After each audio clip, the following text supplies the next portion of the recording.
धनबाद से खबर है। धनबाद की 21 साल की कोमल का एक वीडियो सोशल मीडिया पर सबको रुला रहा है। इस वीडियो के कुछ मिनट बाद ही कोमल की मौत हो जाती है। कोमल वीडियो में अपना पैगाम रिकॉर्ड करती हैं और अपने पापा को सॉरी बोलती हैं और हमेशा के लिए खामोश हो जाती हैं। क्यों हार रहे जिंदगी की बाजी।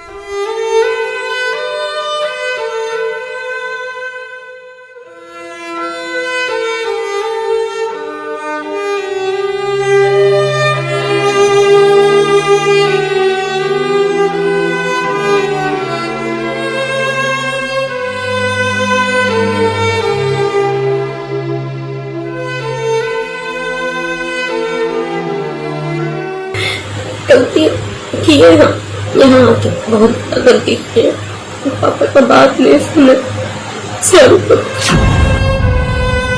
इस सॉरी के बाद कोमल ने पंखे से लटक कर अपनी जीवन लीला को समाप्त कर लिया। लेकिन मौत से पहले जो वीडियो बनाया था उसे सुनकर आपके रोंगटे खड़े हो जाएंगे। उसके दर्द को महसूस कर आपका शरीर कांप जाएगा, कलेजा हलक से बाहर निकल आएगा, आंखों में सैलाब उमड़ पड़ेगा। सुनिए इस खौफनाक दास्तान को। ये और इसकी माँ मिलकर हमको बहुत टॉर्चर किया।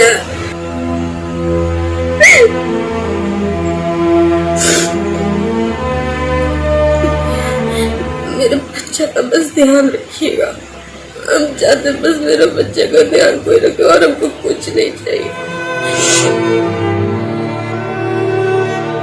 ये और इसकी माँ ने बहुत टॉर्चर किया है। मेरे बच्चे का ध्यान रखिएगा और इंसाफ हमको जरूर चाहिए। दुनिया के किसी भी जुबान का कोई लफ्ज कोमल के इस दर्द के साथ इंसाफ नहीं कर सकता।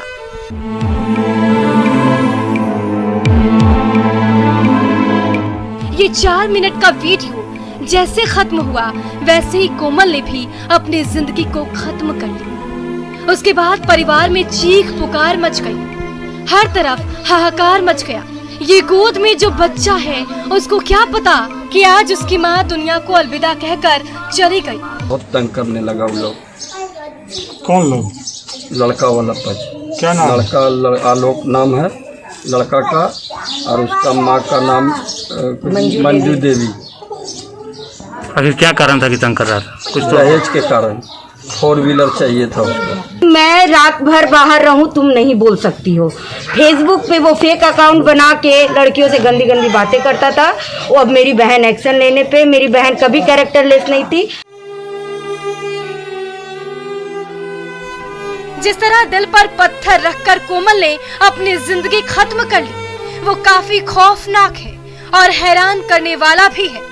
अब जरूरत है कि पुलिस मामले की संजीदगी से जांच कर आरोपियों को जल्द से जल्द सलाखों के पीछे पहुंचाए ताकि उसकी आत्मा को शांति मिले और परिवार को इंसाफ। धनबाद से न्यूज़ 18 के लिए संजय गुप्ता की रिपोर्ट।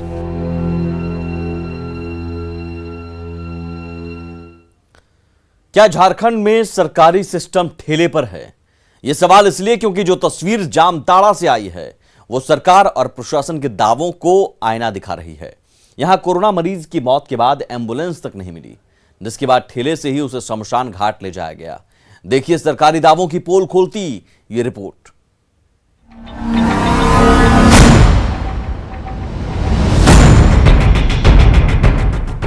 इस तस्वीर और पीपीई किट पहने शख्स को देखकर आप अंदाजा लगा सकते हैं कि यहां किसी कोरोना मरीज के अंतिम संस्कार की तैयारी चल रही है।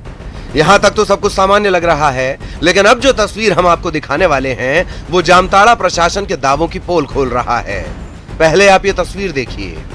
ठेले पर पड़ा ये शव कर्मा टाण के 90 साल के बुजुर्ग हीरू पंडित का है, जिनकी मौत कोरोना से हो गई। 5 घंटे तक शव घर पर पड़ा रहा, लेकिन किसी ने सुध नहीं ली। एक बेटा है जो कोरोना संक्रमित होकर अस्पताल में भर्ती है। पत्नी की मौत 14 दिन पहले ही कोरोना के चलते हो चुकी है। सीओ से लेकर डीसी तक से गुहार लगाई गई, लेकिन किसी ने कोई मदद नहीं की। थक हारकर एक स्थानीय बीजेपी नेता राजेंद्र मंडल ने कुछ सहयोगियों की मदद से ठेले में लादकर शव को शमशान पहुंचाया, तब जाकर अंतिम संस्कार हो पाया। जामताड़ा उपायुक्त महोदय को फोन किया, किसी प्रकार का सेवा नहीं मिला दोस्तों।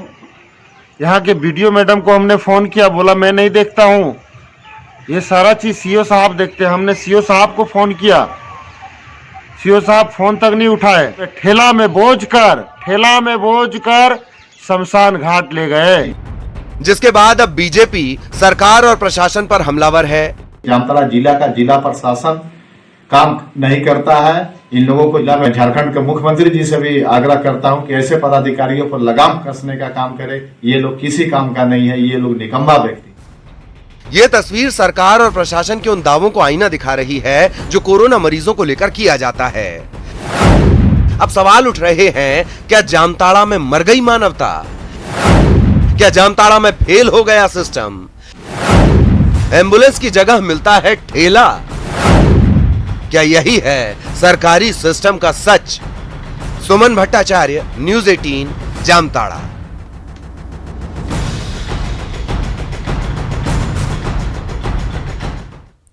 झारखंड में वैक्सीनेशन को लेकर लगातार जागरूकता अभियान चलाए जा रहे हैं। बावजूद इसके ग्रामीण इलाकों में कई लोग वैक्सीन लेने से कतरा रहे हैं। ऐसे में रांची के सिल्ली के ग्रामीण इलाकों में नामचीन खिलाड़ी वैक्सीनेशन जागरूकता अभियान चला रही हैं। देखिए रिपोर्ट। खेल के मैदान के साथ झारखंड के खिलाड़ी अपनी सामाजिक जिम्मेदारियों को भी खूब निभा रहे हैं। वैक्सीन लीजिए, लोगों को भी प्रेरित करिए वैक्सीन लेने के लिए। सिल्ली के ग्रामीण इलाकों में अंतर्राष्ट्रीय और राष्ट्रीय स्तर के तीरंदाज और कोच गांव की गलियों में उतरे। इन गलियों से पुराना नाता रखने वाले इन खिलाड़ियों और कोच ने ग्रामीणों को वैक्सीनेशन को लेकर जागरूक किया। हम लोगों को जागरूक कर रहे हैं और बहुत खुशी हो रही है हमें लोगों को जागरूक करने में, क्योंकि एक वैक्सीनेशन ही एकमात्र विकल्प है कोरोना को हराने का। और इस गांव से हमारा बहुत गहरा नाता है, क्योंकि इस गांव के ही रास्ते से होकर हम अपने गांव जाते थे पहले। तो हम हम लोगों को जागरूक करके ये भी चाहते हैं कि लोग भी अपने से आगे जिनके जो भी जान पहचान के हैं उन लोगों को भी जागरूक करें और देश को सुरक्षित रखने में अपना योगदान दें। कोरोना वैक्सीन लगाने के लिए सभी को जागरूक कर रहे हैं, क्योंकि हम इसी गांव में पले बढ़े हैं और कोरोना एक महामारी है, तो मास्क, सैनिटाइजर ये सब तो जरूरी है ही। इसके अलावा वैक्सीन बहुत ही जरूरी है।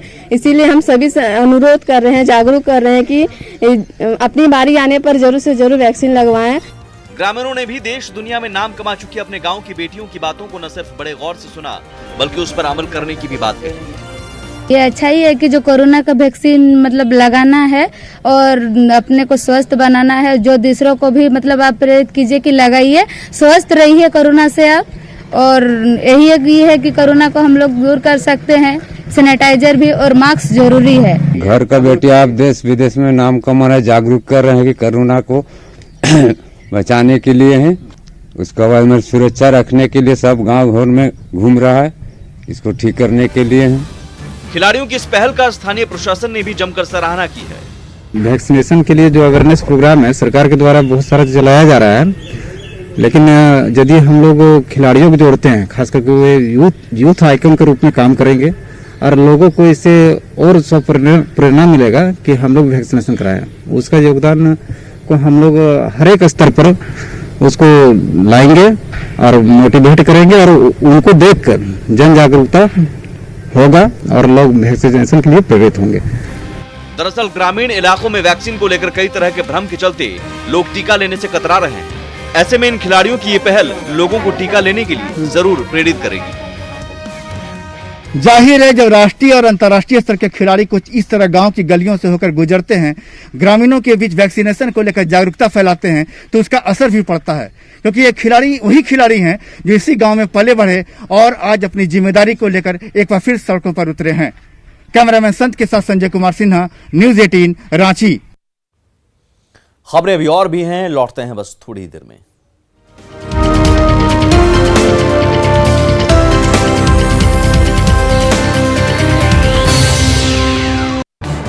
इस न्यूज हेडलाइंस के प्रायोजक पेट सफा आयुर्वेदिक जून।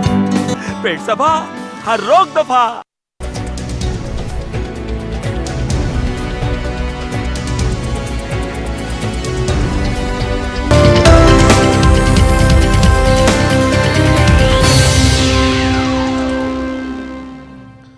झारखंड में भी ब्लैक फंगस का असर देखा जा रहा है। राज्य में 16 से ज्यादा मरीजों में ब्लैक फंगस पाया गया है।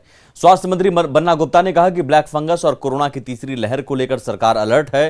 उन्होंने कहा कि संभावित तीसरी लहर का बच्चों पर कितना प्रभाव पड़ेगा, इसकी समीक्षा की जा रही है। साथ ही राज्य भर से इसे निपटने को लेकर तैयारियां की जा रही हैं। राज्य सरकार गंभीर है और हम लोग प्रयास कर रहे हैं कि ब्लैक फंगस की बीमारी के जो कारण हैं वो कारण पर ज़्यादा हम प्रयास करें और बहुत हमको परमपिता परमेश्वर की कृपा है कि झारखंड में कोरोना धीरे धीरे कम हो रहा है, लेकिन तीसरे वेव के आने की भी आशंकाएं हैं। इसके लिए हम राज्य सरकार पूरी तरीके से चाक चौबंद प्रबंधन कर रही है। नेपाल में फंसे सभी 26 प्रवासी मजदूर कल वापस लौटेंगे। दुमका प्रशासन द्वारा मजदूरों को वापस लाने के लिए बस भेजी गई। आपको बता दें कि नेपाल में काम करने गए झारखंड के 26 मजदूर नेपाल में फंस गए थे, जिसके बाद वे लोग राज्य वापस आना चाहते थे। इसे लेकर एक वीडियो भी जारी किया गया था। उसके बाद मुख्यमंत्री की पहल पर राज्य के अधिकारियों ने नेपाल सरकार के अधिकारियों से बात की और जैसे ही नेपाल सरकार की स्वीकृति मिली, दुमका से मजदूरों को वापस लाने के लिए बस भेजी गई। नेपाल से वापस लाने के बाद सभी मजदूरों को दुमका के इंडोर स्टेडियम में रखा जाएगा, जहां सभी की मेडिकल जांच होगी। जिसके बाद उन्हें घर भेजा जाएगा।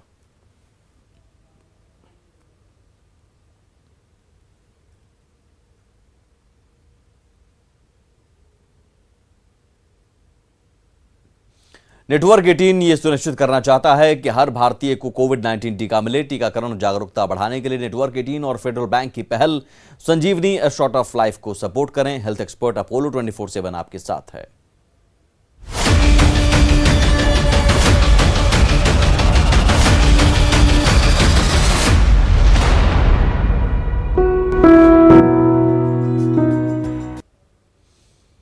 और इसी के साथ इस बुलेटिन में इतना ही। आगे भी खबरों का सिलसिला लगातार जारी है। नमस्कार।